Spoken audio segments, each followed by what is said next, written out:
Alors, on va faire un cours sur la fête de Shavuot, hein, parce qu'on va, la semaine prochaine, on sera à Shavuot, donc on va démarrer le cours.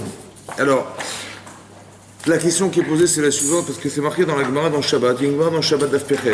La Gemara dit comme ça. Veityatzvu tartita'ar. Veityatzvu, ils se sont installés, ouais, tartita'ar, notamment sous la montagne. Donc on est devant le mont Sinaï. Hachem va dévoiler qu'il existe et il va donc dire les 10 commandements, n'est-ce pas? C'est la période de Shavuot, n'est-ce pas? Parce qu'il faut bien savoir historiquement je vous répète historiquement comment ça s'est passé. On est sorti d'Égypte, n'est-ce pas? On est sorti le 15 Nissan. Et le 6 Sivan, donc qui correspond au jour du don de la Torah. Qu'est-ce qu'on appelle le don de la Torah? C'est pas le moment où on a reçu l'étape de la loi, non. Le don de la Torah, c'est le jour où Hachem a déclaré qu'il était le Dieu du clan Israël. Il a dit Anochi Hachem Elokira, le premier commandement, qui était « Je suis votre Dieu qui vous a fait sortir d'Égypte ». Deuxième commandement, vous n'aurez pas d'autre Dieu que moi. Il s'est arrêté là. Et ensuite, Hachem a pu plusieurs plus parce que les gens ne supportaient pas ce qu'il disait. Donc, ils ont été obligés d'écouter les 8 autres commandements de Moshe Rabbeinu directement. Ça va? Donc ça, c'est ce qu'on appelle le 6 Sivan. À partir de ce moment-là, ils ont dit « Naaseh Venishma », ils ont accepté la Torah. Et donc, Moshe est monté le lendemain sur le mont Sinaï. Le lendemain, il est monté, il est resté 40 jours, jusqu'au 17 Tammuz. Le 17 Tammuz, c'est le jour où on aurait dû recevoir les premières tables de la loi. Et lorsqu'il est arrivé au pied de la montagne, il a constaté qu'on avait fait le veau d'or, et donc il a brisé les tables. D'accord? C'est ça. Il a brisé. Donc ce jour est devenu le 17 Tammuz, c'est un jour désastreux, un jour qui est une répétition dans l'histoire. On verra que le 17 Tammuz, il y a eu d'autres exemples de catastrophes, c'est-à-dire que les premières brèches de la destruction du temple, elles se sont faites le 17 Tammuz et d'autres choses. Comment? La Shoah, c'est le 9 Av. Mais ça veut dire qu'il y a eu des mouvements, des moments douloureux dans l'Israël qui se sont déroulés dans cette période. Ensuite, il a fait faire Shuvah avec l'Israël. Il est remonté sur Mont Sinaï pour nous faire pardonner, donc ça a duré 40 jours. Et 40 jours plus tard, c'est là qu'on a reçu les deuxièmes tables de la loi. On était déjà le jour de Kippour, donc le 10 Tishri. Donc on aurait dû le recevoir le 17 Tammuz. On a finalement reçu la Torah le 10 Tishri, que le jour de Kippour. Voilà, les vraies tables de la loi qu'on a reçues, les deuxièmes tables de la loi, elles ont été données ce jour-là, le 10 Tishri. La Gemara d'expliquer dans le Shabbat d'Af Pechet, la Gemara dit Veityatzvu tartita'ar. Donc ils campaient donc au pied de la montagne. Tachat, en fait, ça veut dire en dessous, mot à mot. Amar Rabbi Avdimi Bar Chama, dit la Gemara au nom de Rabbi Avdimi Bar Chama, Bar Chassa, Melamed, Shekafa Alem Akadosh Baruch Hu Etar Kegigit. En fait, que ça veut dire Tachat Ta'ar, sous la montagne, d'expliquer sous la montagne. Ça veut dire qu'il nous a mis la montagne sur la tête, comme une bassine. Ouais, il nous a dit, il aura dit au peuple d'Israël, Imatem Ekablim Torah Mutav, si vous acceptez la Torah, eh ben tant mieux. Veimlav, et sinon, Sham Tiekvoratrem, là-bas se trouvera votre tombeau. Ça veut dire qu'on va devoir être enseveli par la montagne, on va mourir sur la montagne. Voilà ce qui est marqué dans la Gemara. Et là-bas, Tosfot pose la question, c'est quand même bizarre que Hachem nous impose la Torah, alors qu'on a dit d'un Sevenishma. Ça veut dire quoi d'un Sevenishma? Oui, on fera et on accomplira et on comprendra. C'est-à-dire on s'est donné, avec toute la dévolution qu'on avait, on s'est donné pour Hachem, on a accepté tout, et bon, effectivement, bizarrement, on nous impose la Torah, on nous la met sur la tête en nous disant, vous l'acceptez tant mieux, si vous l'acceptez pas, Sham Tiekvoratrem, vous serez enterré avec. C'est quand même bizarre, ouais, qu'on nous fasse accepter la Torah. Est-ce que c'est la bonne méthode? Non. Hein? C'est comme ça qu'on écrase les gens, comme ça on leur impose la Torah, c'est comme ça que ça se passe. C'est bizarre ce comportement, c'est quand même bizarre qu'on soit obligé d'accepter la Torah de force. Amar Ravacha bar Yaakov, sur ce Ravacha bar Yaakov dit, Mikan Moda'a Rabba Leoreita. La Gemara d'expliquer que Ravacha bar Yaakov, il a dit ici on apprend un principe fondamental dans la Torah. Ouais, c'est marqué Oda'a Rabba, une grande connaissance qu'on a de la Torah. Et Rachid expliquait c'est quoi cette grande connaissance. Il dit Shim Yasminem Ladin, que si un jour Hachem vous propose de venir être jugé devant lui, la manokiyamtem et Torah, pourquoi vous n'avez pas accompli la mitzvot? Un jour on va nous dire, si on a fait des bêtises dans sa vie, on n'a pas réussi à accomplir toutes les mitzvot, alors Hachem va nous dire, alors pourquoi vous n'avez pas accompli la Torah? Il dit, Alechem, ouais, yeshlahem tshuva, ils auront une réponse à dire devant Dieu, que quoi? Shikibloa beones, ils l'ont accepté de force, on les a poussés à faire. Pourquoi Hachem il a mis la montagne sur la tête? Pourquoi faire? Parce que si un jour on se fait juger par Hachem et qu'on nous posera la question, mais pourquoi vous n'avez pas fait les mitzvot? On dit de toute façon, on nous a forcé. Ah ouais, c'est... C'est de fou, hein. Moda Araba l'oreille, t'as dit la Gemara, que pourquoi Hachem il a fait, c'est incohérent ce qu'il a fait Hachem. Il a pris la montagne et il a dit écoutez, si vous acceptez la Torah, ben on a dit d'Aseh Venishma. On a dit on fera tout ce que tu voudras, on acceptera. Et, je suis pas sûr, je vous mets la montagne sur la tête, on sait jamais. Pourquoi? Parce que si demain, on nous pose la question, mais comment ça se fait que vous n'avez pas quand même accompli les mitzvot? On dira, ben c'est vrai, on a été forcé. Voilà, Dieu nous a mis la montagne sur la tête. Qu'est-ce que ça veut dire? Hein? Ben pour moi, ça veut dire deux choses. Un, ça veut dire que quand on a dit dans Sévinishma, on a dit on accomplira les mitzvot, ça veut dire que c'était pas sûr.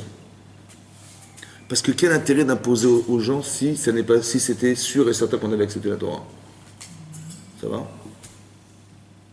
Et la deuxième chose, c'est qu'Hachem il nous a fait un grand chesed. C'est qu'il a créé des circonstances qui sont des prétextes pour échapper à la problématique de ne pas avoir le traumatisme un jour de ne pas l'avoir accompli la Torah. Il dit, vous pourrez toujours prétexter dire que vous avez été obligé. Ça veut dire qu'il y a une pression d'accomplir les mitzvot. Et qu'on n'est pas certain de réussir.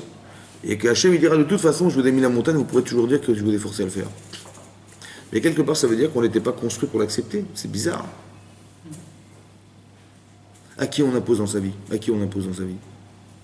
Des gens qui ne comprennent rien. On impose à ses enfants d'aller à l'école. Oui, quand on arrive à l'âge adulte, l'enfant ne va pas nous dire va à l'école, va à la fac, va à la yeshiva. Non, c'est pas nécessaire. Il a compris que c'était une nécessité, donc on n'a pas besoin de lui imposer. On impose à des gens qui ne comprennent pas. Comme si qu'il manquait quelque chose dans l'acceptation de la Torah.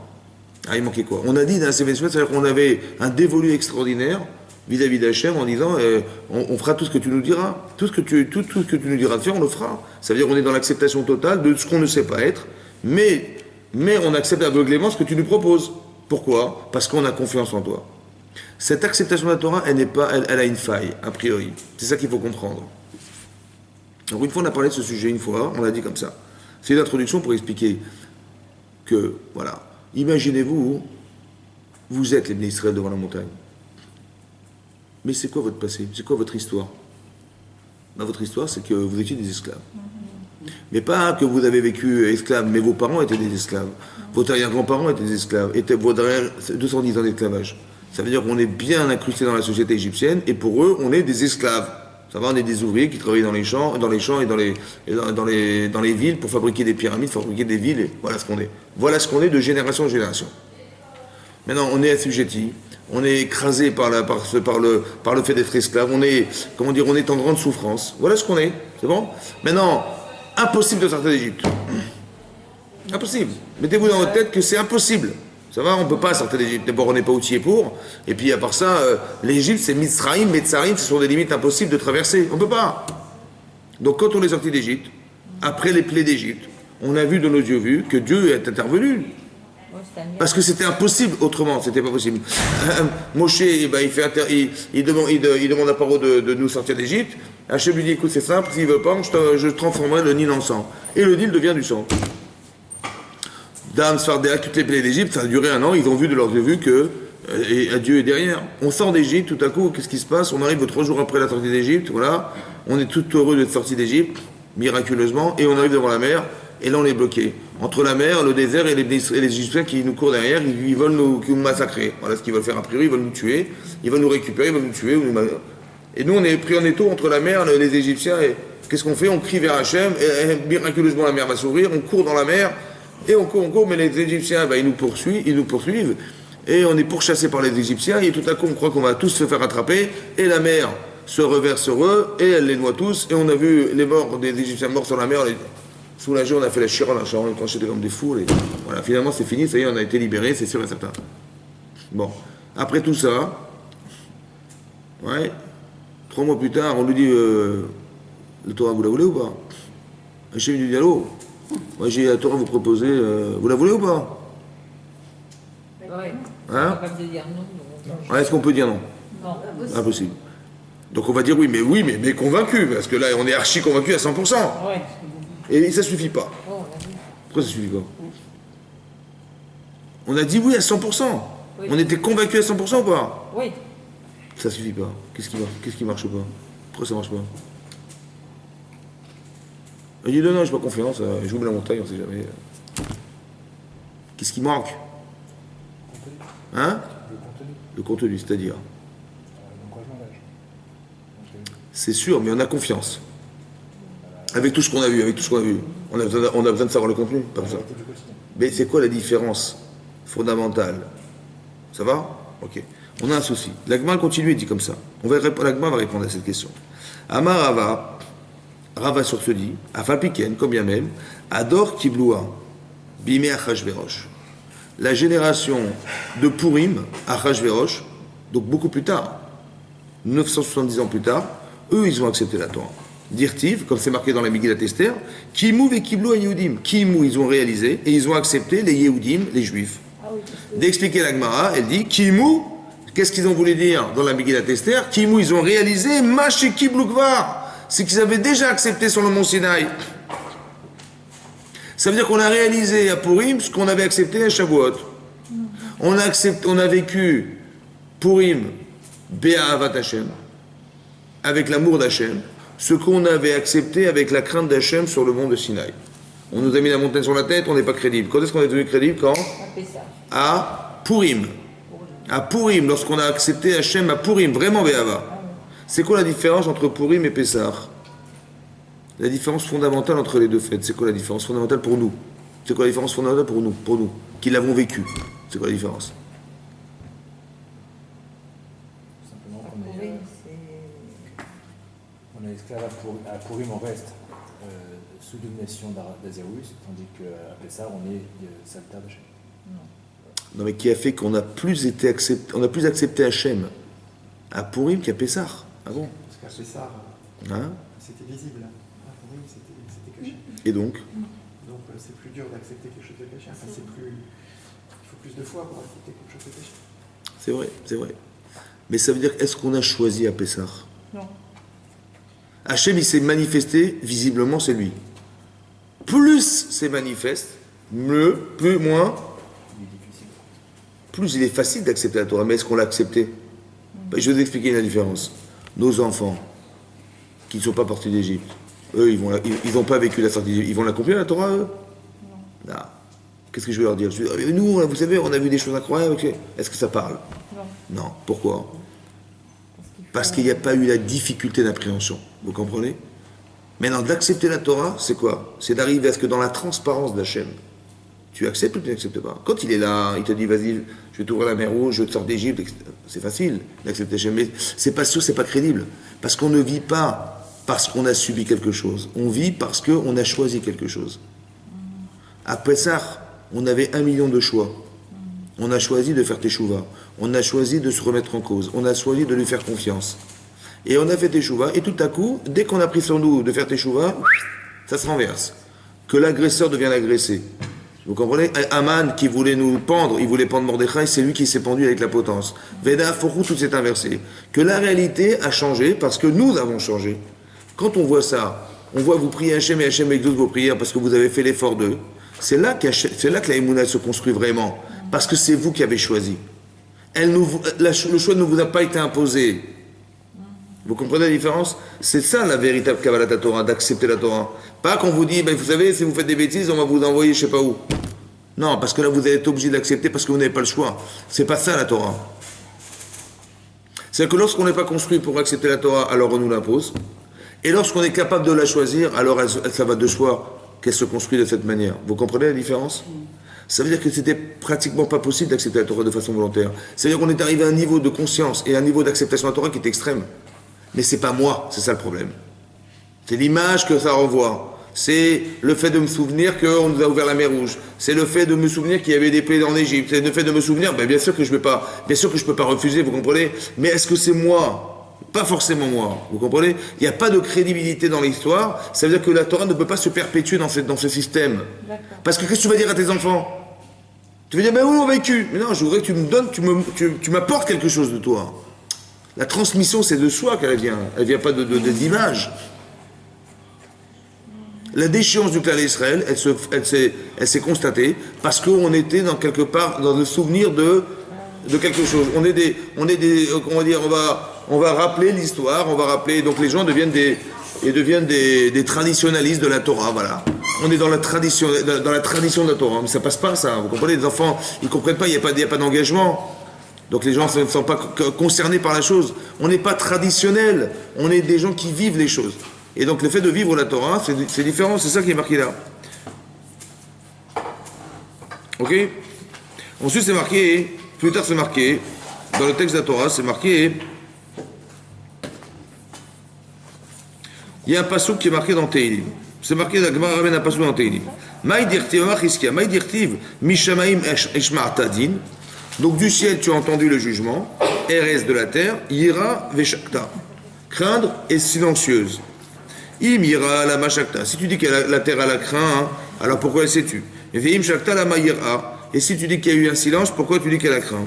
Et la mitrila Yira ou Basov Shakta. En fait, nous expliquer qu'au départ, il y a eu de la Yira de Shamaïm, et après il y a eu du silence. Ouais, mais la Maïra, ouais, les Maïra, qui dit Rish Lakish. Regardez ce que dit Rish Lakish.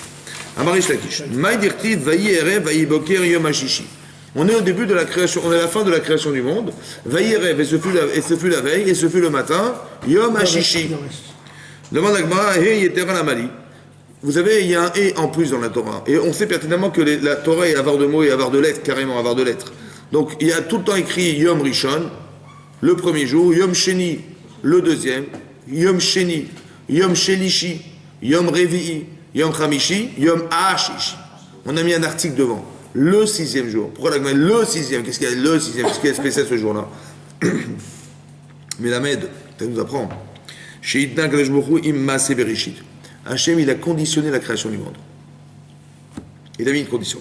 Amar, il a dit Im Israël Mekabel la Torah Moutav. Si la Torah, si le clan Israël, le 6, c'est quoi le 6? Le sixième jour de la création du monde, mais c'est une allusion au 6 Sivan.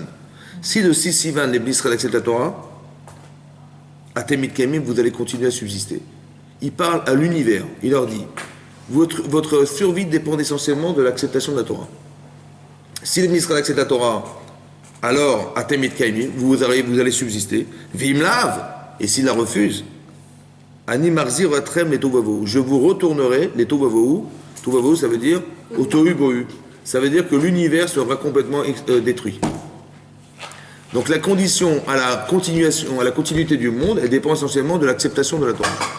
Vous avez compris? Que si Israël accepte la Torah, tant mieux, sinon ça ne sert à rien de continuer, il n'y a aucun intérêt. C'est-à-dire que l'objectif premier de la création du monde, c'était d'arriver à ce jour.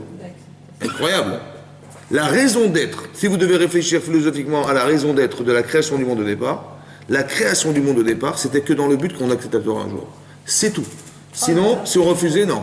Ça veut dire qu'il faut bien comprendre que derrière, quand nous, on se refuse à certaines mises-votes, etc., il y a une problématique d'existence du monde. Essayez de vous rendre compte de la responsabilité, et de la capacité d'acceptation de la Torah. C'est incroyable. Que la continuité du monde n'a de sens, la Terre, elle tourne parce qu'on accepte la Torah un jour. Ok, je saute la Gemara. La Gemara dit après, la Gemara dit comme ça.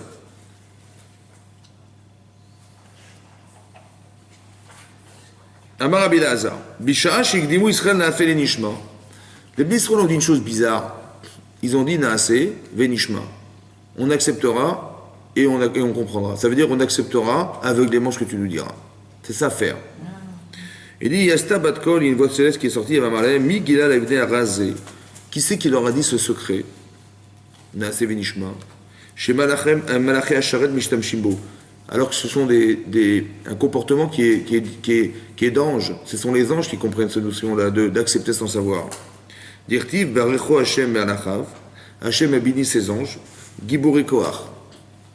Giboré qui ont une force puissante. Ose Devaro, qui font sa parole. Lishmoa Bekol Devaro, afin d'écouter sa parole. L'Agmara dit, c'est quoi Ose Devaro? Ouais, Divro Berecha, Veaso Adar, Veadar Lishmoa. Ils ont d'abord fait et après ils ont écouté. C'est les anges. Ça veut dire quoi faire? On a toujours expliqué que Naase Venishma ne doit pas se traduire je ferai et je comprendrai. Ça veut dire je fais la Torah et après je comprendrai plus tard. Ce qui n'a aucun sens. Parce qu'on ne peut pas faire sans savoir. Donc Naase ne veut pas dire je fais, mais je ferai, j'accepterai de faire tout ce que tu me demanderas derrière. C'est une acceptation de la Torah. Vous comprenez? Parce que comme j'ai confiance en Dieu, cette confiance me permet d'accepter tout ce qu'il me donnera parce que je sais que c'est pour mon bien. Ok? Mais il dit, mais ce secret-là, qui c'est qui leur a dévoilé? Ce sont des secrets qui sont cachés, qui sont cachés de l'homme. C'est les anges qui connaissent. Amar Abba, Barba Khanena, ouais. L'Agma dit, oui, que l'Agma dit que en fait, Amar Rabbi Khanina, Mandama, ouais, il dit que Tapouar, il y a marqué dans le verset que Tapouar Be'atzayar. C'est marqué dans Shiraché, que Tapouar, comme un pommier, Be'atzayar, qui est un arbre de la forêt. Les manim chelou Israël et Tapouar. Pourquoi on a comparé le Israël à des pommes? Le Marlecha Ma Tapouar, c'est Pirio, Kodem, les Elav. Vous savez, le pommier, ces pommes, elles poussent avant les feuilles. Af Israël, Igdimoun, Asel Nishma. Eux aussi, ils ont devancé. Ouais, la pomme, le fruit est venu avant les feuilles. Comme c'est qu'on est déjà dans la solution avant d'avoir la question. Vous avez compris? À Ousdouki, une fois il y a un Zdouki, un type qui était contre la Torah, qui n'écoutait que la Torah écrite et pas la Torah orale. Les Rava, un jour il a vu Rava, des Kameayen Bishmata. Il y avait Rava qui était en train d'étudier profondément la Torah. Veyadva etzba'ata d'idée, tout est ka'a. Il avait ses doigts qui étaient glissés sous ses jambes. Il s'était accroupi comme ça, il avait mis ses doigts sous ses jambes. Ouais, entre sa cuisse et son mollet. Des kamaïtzbeou. Et il a vu du sang qui coulait de ses doigts. Ouais. Des kamibayan isba'ate dama. Et il voit ses doigts qui étaient pressés sous la pression de ses jambes et ses doigts qui saignaient carrément. Amarlé, Amab Ziza. Vous êtes un peuple trop zélé, trop hâtif. Pourquoi? Vous avez fait devancer votre bouffe à vos oreilles. Ouais.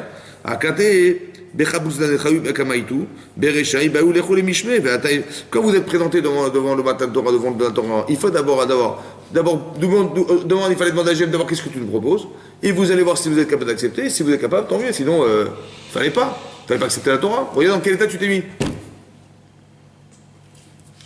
D'accord, il a dit, si vous trouvez que ça vous va, kibaltou, acceptez-le, vilolo, kibaltou, et sinon n'acceptez pas. Pourquoi vous allez accepter comme ça aveuglément sans réfléchir? Regarde dans quel état tu t'es mis, tu es en train d'étudier la Torah, tu mets tes doigts sur tes cuisses, tu saignes, c'est normal ça, c'est trop, t'as pris trop sur toi. Amarlé, il a répondu à Rava, il a dit, Anan, Sagdinan, Bishlemutam. Rashi explique, il dit, Italachnu imo betum levav. En vérité, nous, on a accepté avec cœur. Ouais. Comme des gens qui acceptent avec amour, mais ça marque nous à lave, on s'est appuyé sur lui. On n'a jamais prétexté qu'on n'aurait pas pu tenir. Ça veut dire que le désir d'accepter la Torah est plus fort que tout, et donc on a tellement, comment vous dire, eu confiance en Dieu, parce qu'avec tout ce qu'il a fait, évidemment qu'il l'a fait pour le bien, que sans réfléchir, on a accepté parce qu'on savait pertinemment que c'était pour le bien. Après, l'Agma continue, dit comme ça, et c'est là le sujet. Amar Rabbi Shmuel bar Nachmani, Amar Rabbi Yochanan. Amaroula. Alouva kala mezana betor chupata. Amar il a dit, Amaroula, Aloua il a dit. Alouva kala. Alouva, Rachidi, Alouva ça veut dire chutzpa. Elle était insolente, la fiancée. Mezana betor chupata, qui a fait un acte d'adultère en plein mariage. Oui. Ça fait allusion à quoi? Hein? Le veau d'or. Ça veut dire que imaginez-vous, le khatan, il est en plein repas, en plein mariage, et sa femme, elle a été carrément avec quelqu'un en plein mariage. Voilà ce qui s'est passé. Amar Marmeri, Bara, des Bat Shmuel. Et sur ce Marmeri, Bara des Bat Shmuel, Maïkra, Ad She'amelech Bimsibo, alors que le roi, c'est marqué dans Shirachirim, Ad She'amelech Bimsibo, alors que le roi était dans plein festin, Bimsibo dans sa messiva, Nirdi Natan Recho. Nirdi, son parfum, Natan Recho, il a donné des odeurs. Son parfum a donné des odeurs. Amarav, Adain Chavivuta. C'est quoi? On apprend de ce verset qu'Adain encore, malgré le veau d'or, malgré qu'il était trompé par sa femme, quand bien même, Chavivuta Higaban, que son chérissement, son amour, il est encore sur eux. Dirtiv. Parce que d'où il sait? Parce que c'est marqué dans le Shirachirim, alors que le roi était encore en plein festin. Ça veut dire que le roi, c'est qui? C'est le Khatan. Il est en pleine séoudat de mariage. D'accord? Et sa femme, elle est partie avec quelqu'un d'autre. Et Nathan Recho, Nathan Tiv, Velo Isriach. Il y a marqué Nathan. Il a donné du parfum. Il n'est pas marqué que ça sentait mauvais. Il n'a pas été dégoûté de ce qu'il a vu. Ça va? Mais il a quand bien même, dit la Torah, gardé son parfum. Ça veut dire qu'il aimait Israël malgré qu'il était trahi par le clan d'Israël. Ve'anan, Meshivim aussi Me'ava, Après, il est marqué Tanou Rabanan. Aluvim venam olvim. Aluvim, ceux qui ont reçu un affront, venam olvim, mais qui ne renvoient pas l'affront. Shomim Kherpatan, ils écoutent Kherpatan, la honte qu'ils ont eue d'avoir été, affaiblis par ce rapport avec les autres. Venam Meshivim, ils ne répondent pas aux affronts des autres. Rosim Me'ava, ils acceptent avec amour. Vesmechim Beisurim, ils sont heureux de vivre des souffrances. Alem Akatuv Omer, et sur ce le pasuk dit Oave Oavav, Ketset Hashemesh Begorato. Oavav, ceux qui m'aiment, Ketset Hashemesh Begorato, ils sont puissants comme le soleil en plein zénith. Encore une fois, c'est marqué que quand on a reçu la Torah, qu'est-ce qui s'est passé? En clair, comment ça s'est passé? 6 heures avant qu'on reçoive la Torah, 6 heures avant, on a fait le Vaudor. C'est marqué Boshesh Moshe Laredet. Oui, Moshe est descendu sur la montagne, Boshesh il a tardé à descendre. Tardé, Boshesh, Ramim d'expliquer Bachesh. Ils sont trompés de 6 heures. Donc 6 heures avant le don de la Torah, 6 heures avant le 17 Tammuz, qu'est-ce qu'on a fait? Le Vaudor. Donc on est en pleine Séouda, c'est quoi en pleine Séouda? En plein festin. Que Dieu, il est en plein festin, il va nous donner la Torah, on va se marier avec le clan Israël. Et en plein festin, qu'est-ce qu'on a fait? Nous, on a fait le Vaudor. Donc c'est comme si, imaginez-vous, le Khatan, il voit sa femme partir avec son meilleur ami en plein mariage. Donc trahi. Bon, comment le Khatan il réagit? Hein? Comment il réagit? Il voit sa femme partir en plein mariage. Mezana, ça veut dire qu'elle a fait un acte adultère en plein mariage avec son meilleur ami. Comment il est le type? Il est mal, très bien. C'est marqué, on était en pleine comme ça. Qu'est-ce que fait Hachem?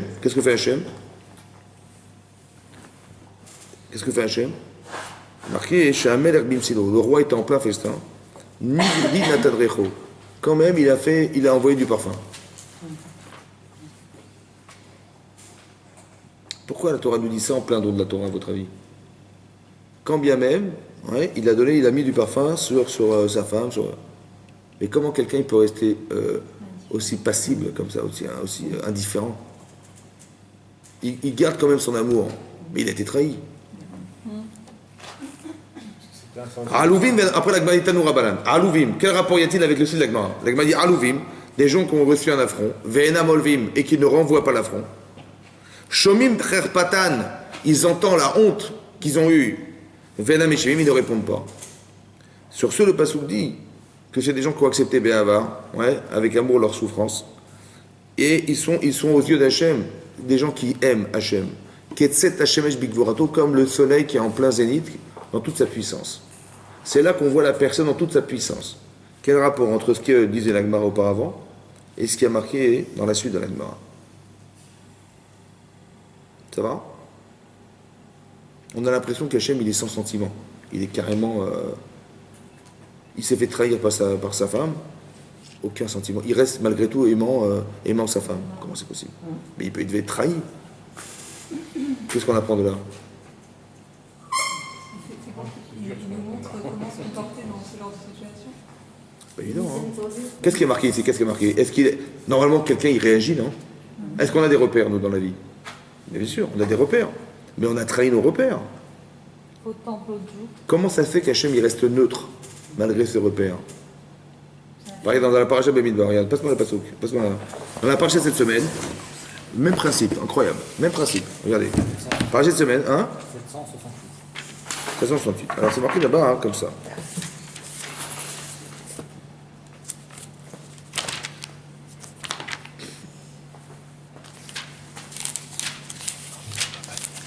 C'est marqué comme ça. Vaïdaber Hachem el Moshe. A dit Hachem à Moshe, Bamidbar Sinaï. Dans le désert du Sinaï. Beo al Moed. Dans la terre d'assignation. Bechad Chodesh. Le premier jour. Hacheni. Du deuxième mois. Beshana Shevit, de la deuxième année, Betset, la Tsetam Meres Misraïm. Donc on est le deuxième mois d'année. Le premier mois d'année, c'est la sortie d'Égypte, donc le mois de Nissan. Le deuxième mois, c'est Iyar. On est le premier Iyar. Et 2 ans après la sortie d'Égypte, et Hachem demande à Moshe, c'est où être Adat Ben Israël, les Mishperot les Betavotam. Comptez les familles d'Israël, par famille, par nombre de familles, les Mispar Shemot, selon le nombre des noms, Kol Zachar, de tout mal, les Gulgelotam, par tête de personnes. Ça veut dire qu'on devait compter individuellement les gens. Pourquoi faire compter les gens? À quoi ça sert de compter les gens ce jour-là? Rashi explique comme ça. Mitoch Ribatan Lefanav, Rachid dit que de combien Hachem il aimait les gens, il aimait le clan Israël.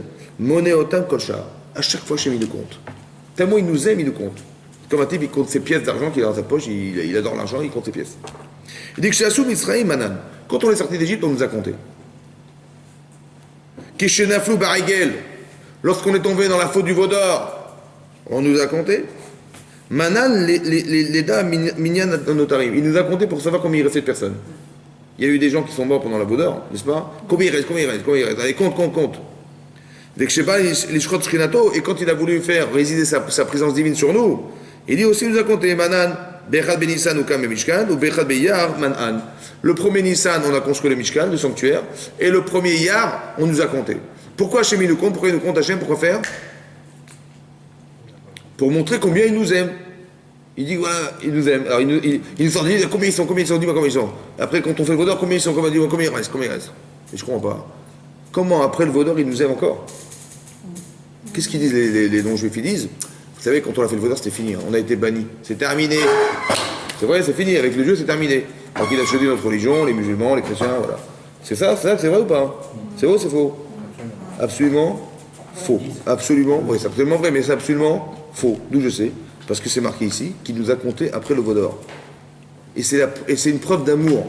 Mais comment Hachem, il peut nous aimer alors qu'on l'a trahi? C'est la même question, vous avez compris, par Rachel Bamidbar, c'est la même question qu'on a sur la Gemara qui dit que Ameler Bim Sibo, le roi était en plein festin, Nirdi son parfum, Nathan Rechu, il donnait encore de l'odeur. C'est-à-dire qu'il nous aimait encore, malgré la faute. Comment c'est possible de rester neutre, malgré la trahison profonde qu'on a exprimée vis-à-vis d'Hachem? Comment ça marche? Au niveau des sentiments, c'est contradictoire. Quelqu'un qui est trahi, c'est contradictoire. Sauf s'ils considèrent comme ses enfants. Hein? Parce que nous, on peut l'accepter ça de nos enfants, peut-être pas de notre femme. Mais nos enfants, ils nous trahissent, ils sont ingrats, ils peuvent aller choisir une autre religion, mais on finit par pardonner et les aimer quand même. C'est vrai, je comprends ce que tu dis. Mais comment ça s'explique? Parce qu'il sait que. Comment tu expliques ça? Comment ça se fait que ça se retrouve que, par exemple, une femme qui trompe son mari ou un mari qui trompe sa femme, c'est impossible, c'est invivable. À chaque fois qu'on contredit des principes fondamentaux dans la vie, ben on lâche tout, évidemment, c'est comme ça. On a des principes ou pas? Donc on a des bases de correction, des bases d'honnêteté, des bases de repères, des repères émotionnels qui sont très forts. Ça va? Où est-ce qu'on retrouve ce phénomène? Bizarrement, on retrouve ce phénomène dans plusieurs endroits dans la Torah. Par exemple, imaginez-vous Yaakov Avinu. Ça va? Bon, il veut épouser qui Yaakov Avinu? Il veut se marier avec qui Yaakov? Rachel. Il veut Rachel. Qu'est-ce qu'il a dit à son beau-père? Je vais travailler 7 ans pour elle. Mais je veux Rachel. Bitra Aktana. Dit la Torah, hein, il a dit à son beau-père, je veux Rachel. Rachel et pas Léa. Bitra ta fille, et pas que tu vas m'amener Rachel dans la rue, tu me dis, voilà, tu veux dire Rachel, je t'amène Rachel? Non, je veux pas celle-là, je veux ta fille. Et Aktana la cadette, parce que si demain tu vas à la mairie et tu changes des prénoms, tu t'appelles Rachel et Rachel, non, je veux la cadette. Donc il avait tellement peur de se faire tromper par son beau-père, il a dit je veux Rachel, mais pas une autre. Bon, qu'est-ce qui se passe? Il est sous la choupa, on arrive au bout de 7 ans. Il voit sa femme, il dit écoute, je t'en supplie, j'ai très peur de ton père, je sais pas ce qu'il va nous faire. Écoute, je vais te donner des signes. Bon, sous la choupa, tu me diras ces signes et je serai certain que c'est toi. Qu'est-ce qui se passe? Il va sous la choupa, elle lui donne des signes. Le matin, il se réveille, qu'est-ce qu'il trouve? Léa. Chazak ou Balour. Donc d'où elle a su Léa? C'est Rachel. Donc qu'est-ce qui s'est passé? Vous auriez été Yaakov Avinu. Vous avez travaillé 7 ans pour cette femme. Vous l'aimez à fond, vous aimez absolument elle. Qu'est-ce qui se passe? Et tout à coup, le matin, vous réveillez et c'est Léa. Qu'est-ce que vous faites? Qu'est-ce que vous faites? Vous vous énervez. Donc qu'est-ce que vous faites? Non seulement vous envoyez balader Léa et Rachel. Donc finalement, ouais. C'est vrai ou pas? C'est normal ou pas? C'est logique? Qu'est-ce qu'il a fait Yaakov? Il a travaillé plus même. Comment c'est possible? Comment c'est possible? C'est ça. Ça va? Vous avez compris ça? Ok. Ça, il faut comprendre. On n'a pas compris. Il y a des choses qu'on peut pas. Il y a des choses qui sont impossibles à comprendre. C'est incroyable comment ça marche. Ça, c'est une chose à comprendre. Deuxième chose à comprendre. Lorsque Yaakov, Yitzhak, il voulait bénir son fils. Il voulait bénir qui, Yitzhak? Ésaü. Ça va? Ouais. Sa femme, elle voulait qu'il bénisse Yaakov. Est-ce qu'il était têtu, Yitzhak? Non. Il était têtu ou pas? Ah oui, je suppose que c'est une. Enfin, C'est marqué dans la Torah, hein, c'est marqué dans la Torah que lorsqu'il est arrivé à l'âge de 4 ans avant la mort de sa mère, il a dit peut-être je vais mourir, je vais bénir mon fils. Et la Torah nous dit qu'il était aveugle à ce moment-là. Pourquoi pourquoi il est devenu aveugle? Rachid explique pourquoi. Parce que comme il devait bénir Parce qu'il a pas écouté sa femme. Yaakov, et que s'il était voyant, il n'aurait pas béni. Donc Hachem il est obligé de rendre aveugle. Donc à cause de quoi il est devenu aveugle? À cause d'Hachem. À cause de sa femme. À cause de quoi il est devenu aveugle? Son entêtement. De son entêtement. Ça veut dire qu'il était têtu ou pas? Archi têtu. Oui. Hachem il aurait pu dire attends, ça va, on va lui envoyer sa femme, envoyer des amis, des machins, il faut le convaincre de bénir Yaakov. Non, non, non, non, non, non. Il voulait bénir absolument Esav. Hachem il est obligé malheureusement de le rendre aveugle parce que par entêtement, tellement il est têtu de vouloir épouser, de vouloir bénir que cette bracha, c'est quoi la bracha? C'est la bracha du monde, vous comprenez? La bracha d'Abraham, il est marqué que Nivrechu Becha, que seront bénies par toi toutes les familles de la terre, c'est-à-dire la bénédiction du monde. Il doit la transmettre. À qui il pense la transmettre? À Esav. Qu'est-ce qu'il pense Hachem? Il doit la transmettre à Yaakov. Ça va? Finalement, il va finalement bénir Yaakov. De quelle manière? Il va le tromper, il va s'habiller en Esav, il va se déguiser, il va mettre des poids sur lui. Voilà ce qu'il va faire Yaakov. Et finalement, il va bénir Yaakov. Bon, quand il s'est rendu compte de la supercherie, parce que quand Esav est arrivé, Il s'est pas énervé. attends, qu'est-ce qui s'est arrivé? Il a dit voilà, qu'est-ce qui se passe? Il a dit voilà, je t'ai amené les bons plats à manger. Il dit mais qui tu es toi? Il dit mais je suis Esav, ton aîné. Oh. Il s'est rendu compte que son fils l'avait trompé. Qu'est-ce qu'il a répondu? Qu'est-ce qu'il a dit à son fils? Il a dit Gam Baruchiye, qu'il soit béni. Je comprends pas. Il était trahi par son fils, qui est dans la Torah. Il est capable d'accepter l'idée que c'est lui. Quel recul il a dans sa vie pour arriver à ça? Il s'est dit si c'est comme ça, c'est mieux que. Est-ce que c'est possible de réfléchir avec un... Quand tu veux, on doit donner toute la bracha du monde, et qu'on pense pertinemment que cet enfant, c'est celui qui est désigné pour la recevoir, c'était Esav, et qu'il a été trompé par son enfant qui est dans la Torah. Les enfants dans la Torah, c'est effroyable ce qui lui arrive. Et qu'est-ce qu'il répond? Il dit oui, Gabriel. Comment il a fait? Il Il a fait confiance à Hachem. Mais comment tu peux être clairvoyant dans des émotions pareilles? Il a senti. On va dire il a maintenant. senti un parfum ou je sais pas quoi. Quoi? À ce moment-là. Il a senti, il croit que c'était Esav. Il croyait que c'était ça, mais Le parfum, c'est ça. Il a dit, tiens, il a senti le parfum, et il a vu que Beged, les Begadim, il a senti les Begadim. Il m'a dit, Altikre Begadim et la Bogdim, il a senti les parfums, il a senti le parfum des traîtres. Des traîtres. Bogdim en hébreu, c'est des traîtres. Altikre, l'Agmani, il a senti Begadav, ses vêtements. Mais il dit, l'Agmani n'annule pas Begadav, ses vêtements, mais Bogdav, c'est la même lettre. Bogdav, c'est traître. Il dit, ah, les traîtres, donc c'est ça. Donc il dit, je vais le bénir, c'est bon. Ah oui, d'accord. Tu as vu? Donc il croit que c'est lui. Mais comment ça se fait que malgré tout, il est dans toutes ses émotions là? Il arrive à se contrôler. Comment il se contrôle? Je ne comprends pas comment il fait. Il se soumet à Hachem. La Emouna. Mais émotionnellement, c'est très très compliqué ça. Comment on arrive à faire? Où est-ce qu'on a trouvé cette notion? On l'a retrouvée dans la Gemara. Que Dieu, il voit le veau d'or, il reste malgré tout neutre. Comment ça se construit ça? Je pense que la finalité de l'étude de la Torah, c'est d'arriver à ça. La finalité de l'étude de la Torah, c'est d'accepter la Torah jusqu'au point où on est sans réaction négative devant une situation où il y a une confrontation qui remet en cause beaucoup de choses de relationnel avec les gens et qu'on reste malgré tout lucide. Parce qu'écoutez-moi bien, je vais vous expliquer un truc. Si Yaakov il s'était mis en colère contre sa femme, contre ses femmes, qu'est-ce qui s'est passé? Il leur dit, je suis désolé, moi je suis un type juste, tu m'as trompé, on arrête tout. C'est bon? C'était logique. Qu'est-ce qui s'est passé? On ne serait plus là. On ne serait pas là. C'est bon? Donc il y a un gros Yetzirara ou pas? Énormissime. Maintenant, partez du principe. Quand il y a un grand Yetzirara dans la vie, on l'a déjà souvent expliqué, c'est qu'il y a un enjeu derrière. Bizarrement, il y a un Yetzirara de fou furieux là. Donc ça veut dire qu'on veut m'empêcher quelque chose ou pas? Oui. Alors je suis lucide. Ça veut dire que si je tombe dans l'émotionnel, c'est sûr que je vais me planter. Est-ce que vous comprenez ça? Donc pour arriver à contrôler sa personne, il faut que ton cerveau, il soit plus fort que tes émotions. Que tu restes malgré tout lucide. Il t'arrive un truc de malade, ton fils il t'a trompé, carrément, tu vois. Tu dis mais quoi, mon fils il m'a fait ça, mais je ne lui parle plus, c'est terminé. Il rentre plus chez moi. Donc d'un côté, t'es soulagé, d'un côté t'es plus père.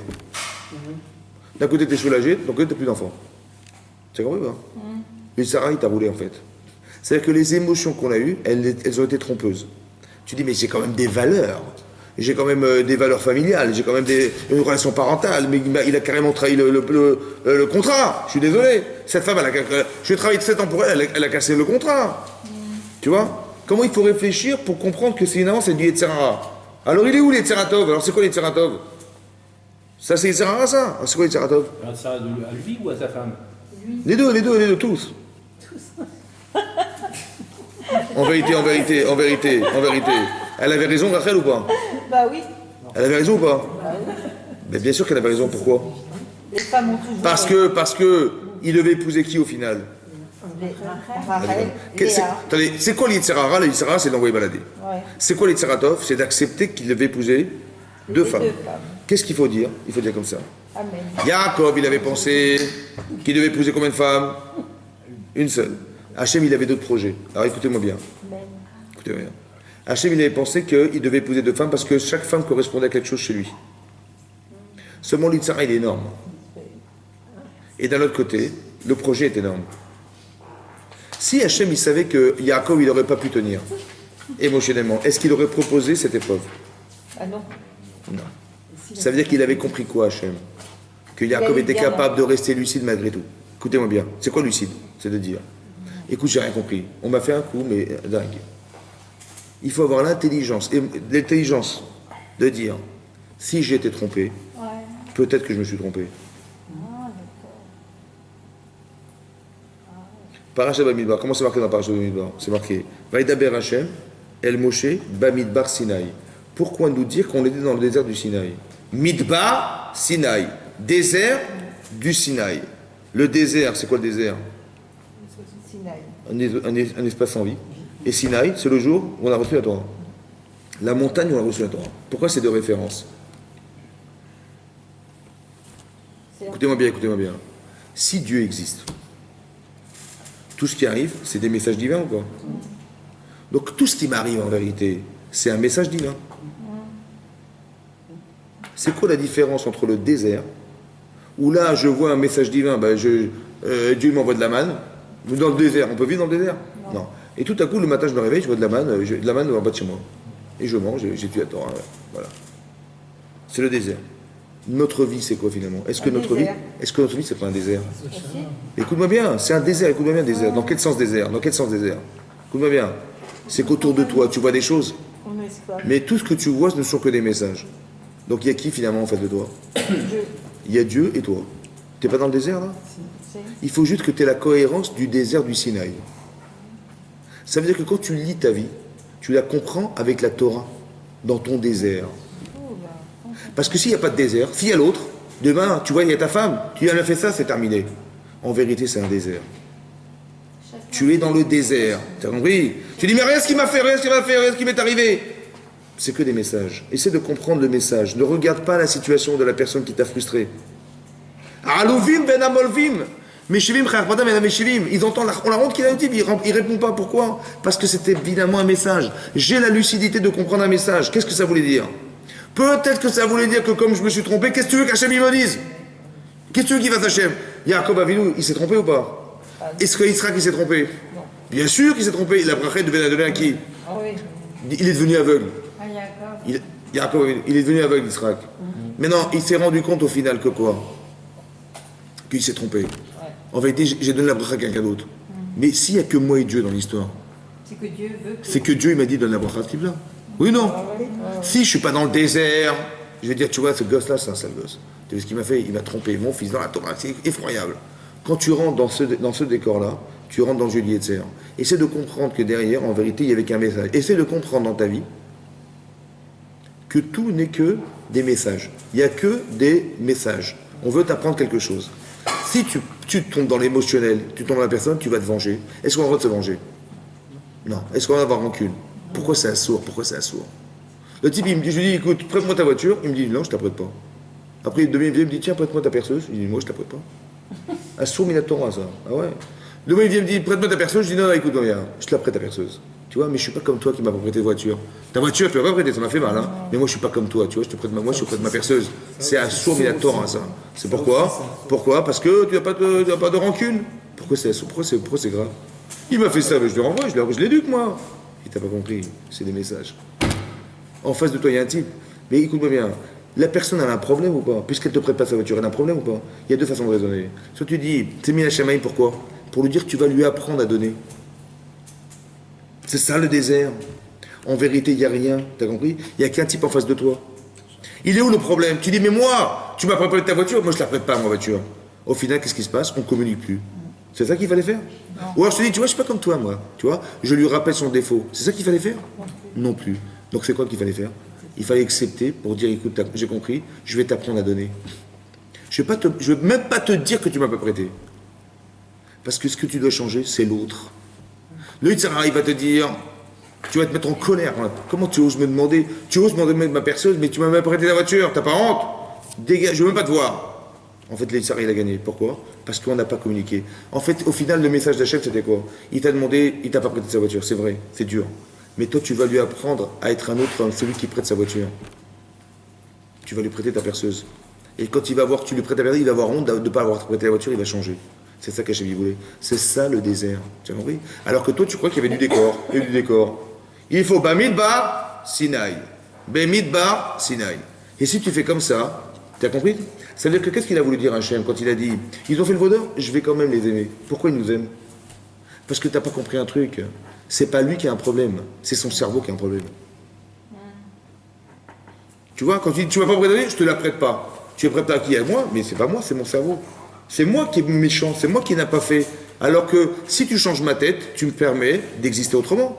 Mais c'est ça que tu aurais dû comprendre. Toi, tu es prêt à donner ta perceuse. Tu es prêt à la donner. Seulement lui, il n'était pas prêt à le faire. Plutôt que d'avoir de l'empathie vis-à-vis de lui et de lui dire, c'est ça qu'il voulait Hachem, que tu lui apprennes à changer sa façon de fonctionner. Tu as deux façons de voir dans ta vie. Tu comprends pas? Cette femme-là, elle l'a trompé. En vérité, elle a un problème. C'est ça qui est marqué. Il a fait le veau d'or. Mais c'est un problème de compréhension. Il a cru que, pour des raisons X, Y, Z,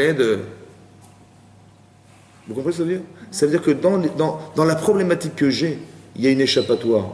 C'est soit la personne qui m'aide, soit que je me dirai un jour, tu sais, j'ai pas eu le choix.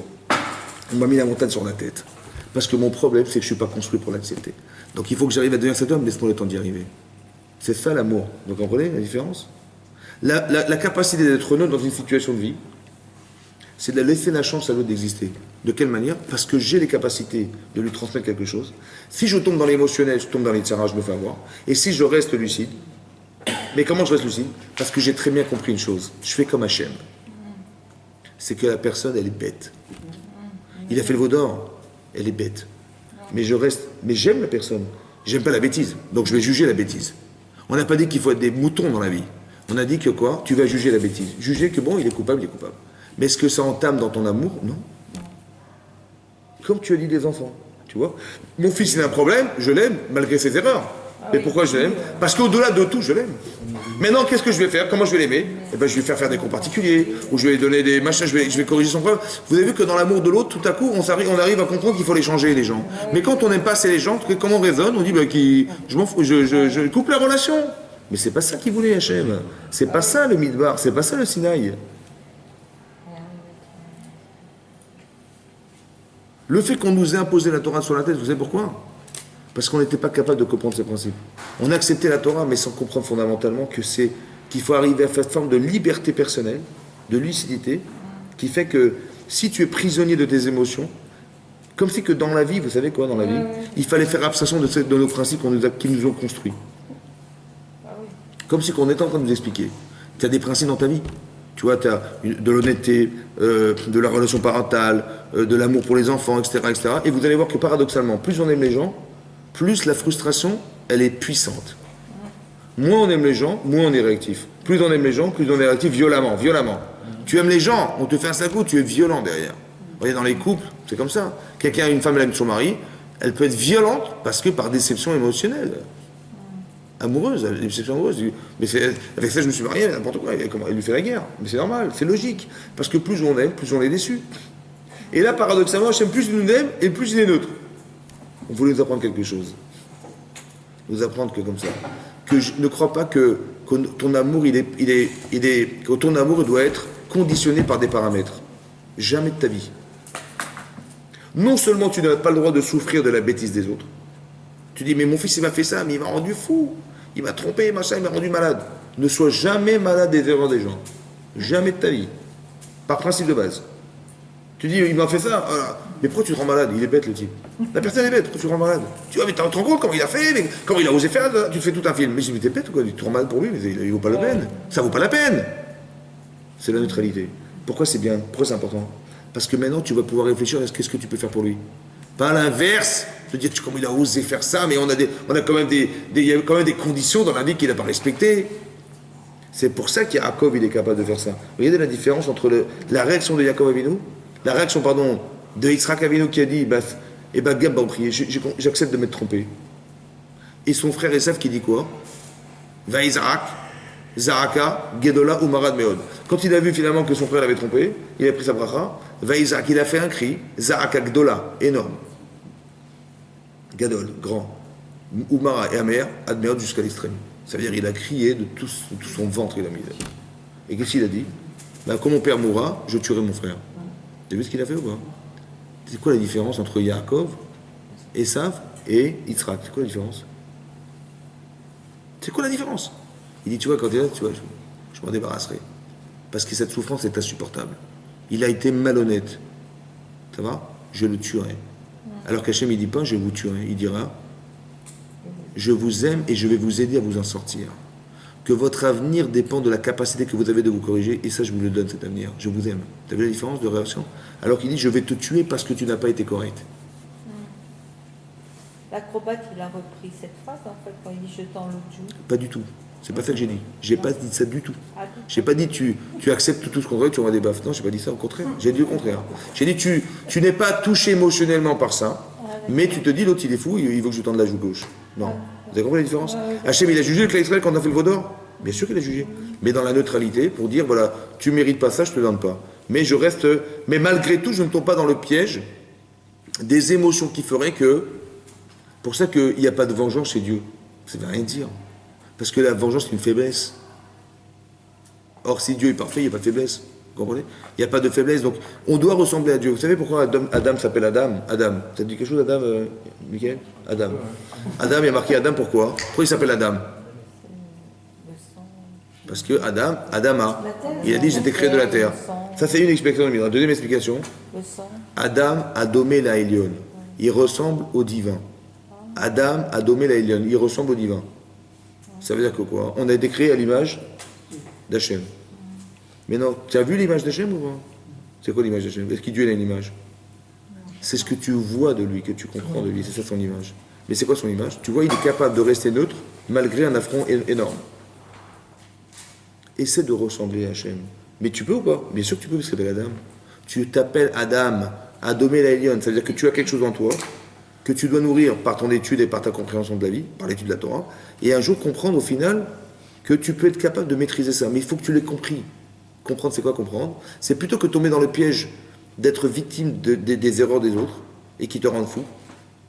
Essaie de comprendre que la faculté que tu as de maîtriser, c'est d'arriver à te dire, à rester lucide, parce que tu te dis, finalement, c'est pas lui, c'est autre chose. Quand on fait une avéra, on a envie d'en faire une ou pas?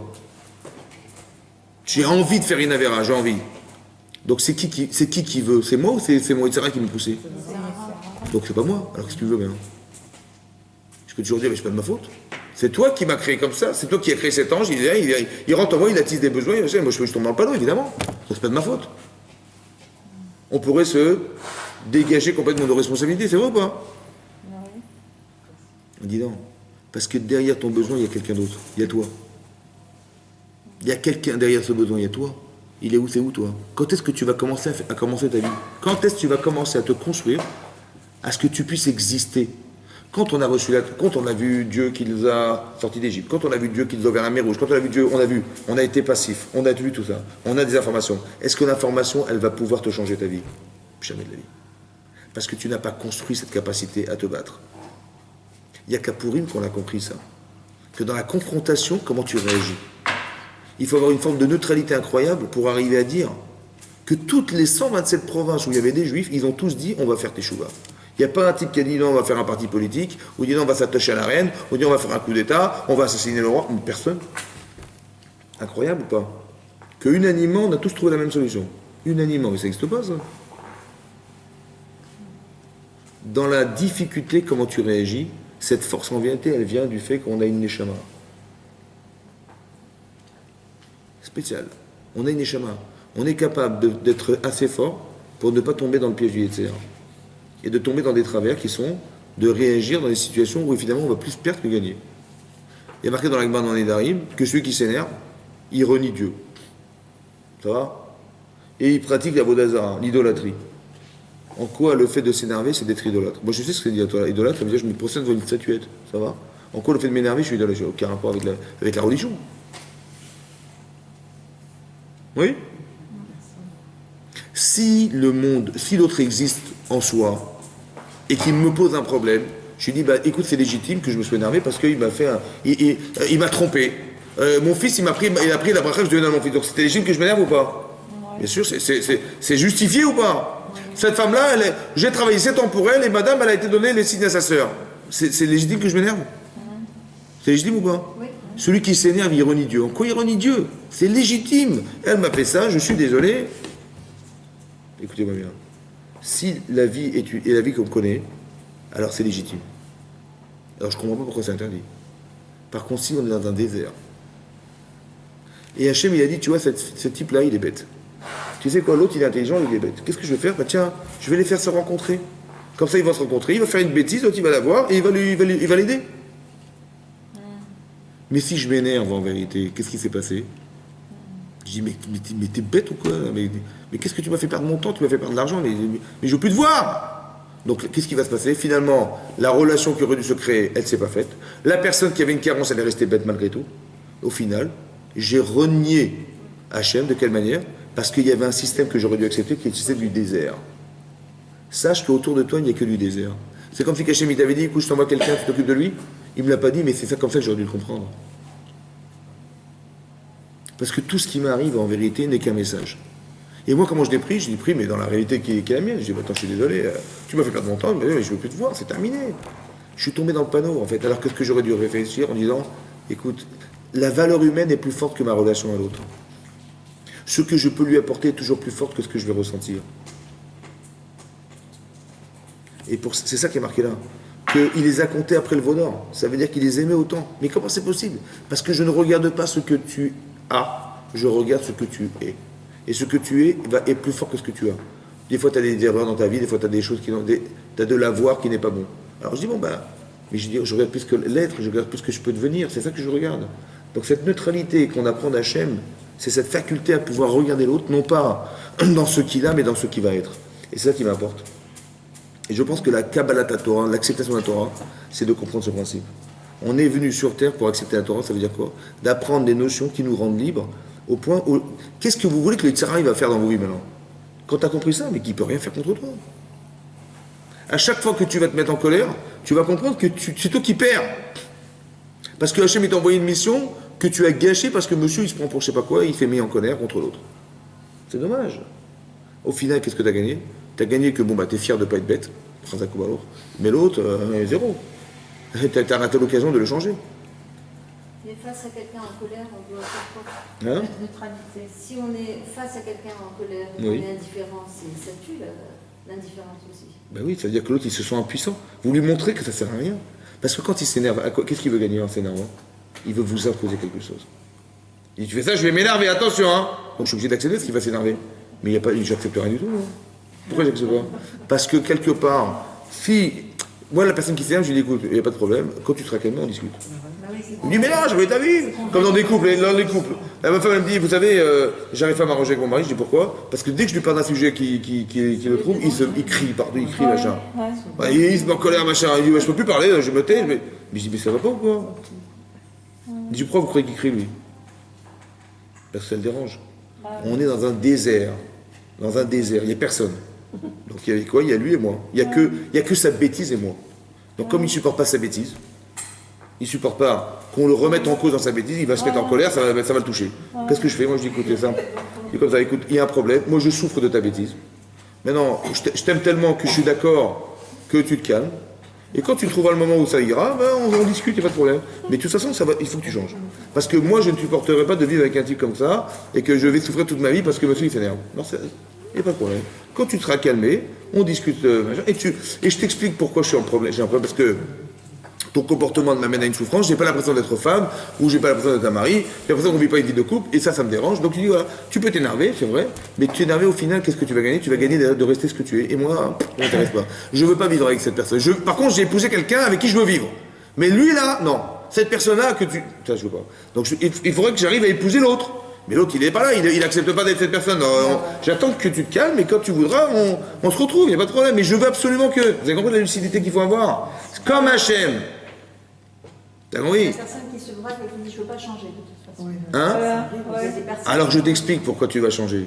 Tu sais pourquoi? Parce que si tu changes pas, je serai en souffrance. Et tu auras une femme qui va souffrir devant toi. Tu veux une femme souffrante? Ou tu veux une femme épanouie? Qu'est-ce que tu veux? C'est toi qui décides. Tu comprends? Non mais se vivre en couple, on est associés tous les deux, ça va, on vit ensemble. Donc si tu veux souffrir de ce que tu dois supporter, d'une femme, une tête de mort, il n'y a pas de problème, bon, je serai une tête de mort. Mais moi aussi je supporterai pas d'être souffrant toute ma vie. Donc on va choisir, c'est soit tu changes et tu auras une femme heureuse, soit tu changes pas et on va divorcer, c'est comme ça. Parce que j'ai pas envie de souffrir toute ma vie à l'idée que monsieur il est entêté à vouloir garder ses défauts, ça m'intéresse pas. Je suis ta femme pour te donner cette lucidité. Mais vous avez compris? Comme Hachem. Pas je dis, ah, tu parles comme ça, là. En vérité, toute la vie, c'est quoi? C'est un match de boxe. On se bagarre, et qui sait ce qui va gagner? C'est que je vais te montrer qui va gagner, et je vais gagner, tu vas gagner, on va gagner. On a des bleus, tous des bleus, et après, personne n'a gagné. Moi, j'ai aucun bleu. Aucun bleu. Aucun bleu. Lequel? Écoute-moi, tu vas mettre en colère, tu vas crier, tu peux crier toute la nuit, ça ne me dérange pas. Juste que tu me dis juste quand tu t'énerves, quoi. Qu'on puisse discuter sans que tu t'énerves. Et s'il n'y a pas de discussion? Hein? Mais il peut pas rester en souffrance permanente. Ou bien il n'a pas compris sa vie de couple, ou il n'a pas compris le rapport qu'il a à l'autre, il n'a pas compris. Donc on lui explique simplement, c'est pas ça vivre ensemble. Vivre ensemble, c'est d'arriver justement que toute la vie, ce sont des leçons. Donc si je ne supporte pas ce que tu es, c'est que forcément Hachem il m'a dit, écoute, fais en sorte que tu arrives à lui trouver les mots pour arriver à ce qu'il change. C'est ça évoluer, c'est ça faire tes chouvas. Ouais. Le plus grand filtre de la vie, c'est le couple, évidemment. Ça va, le meilleur filtre du monde, c'est le couple. Parce que puisqu'on s'aime l'un l'autre, et qu'on veut absolument que l'autre il soit dans l'idéal que j'espère, alors il va être obligé de corriger tout ce qui fait défaut, évidemment. Et par amour pour l'autre, je l'amène à penser que... Mais quand on aime quelqu'un, on n'est pas violent. Vous avez vu? On n'est pas violent. Parce que quand on est violent, c'est sûr que la personne n'acceptera jamais d'être violentée par celui qu'elle aime. C'est impossible. Parce que même les résultats de la violence n'aboutissent à rien. Vous avez compris? Hachem il met la montagne. Au final, on sait que ce n'est pas la fin en soi. La fin en soi, ça sera pour him. On sait pertinemment que c'est qu'un moyen qui amène à ce que ça s'arrête, quelque part, mais ce n'est pas une fin en soi. Quand on se met en colère, vous voyez, il y a un taux de décibels qu'on ne peut pas entendre. Donc je sais pertinemment que quand je crie, de toute façon, l'autre ne m'écoute pas.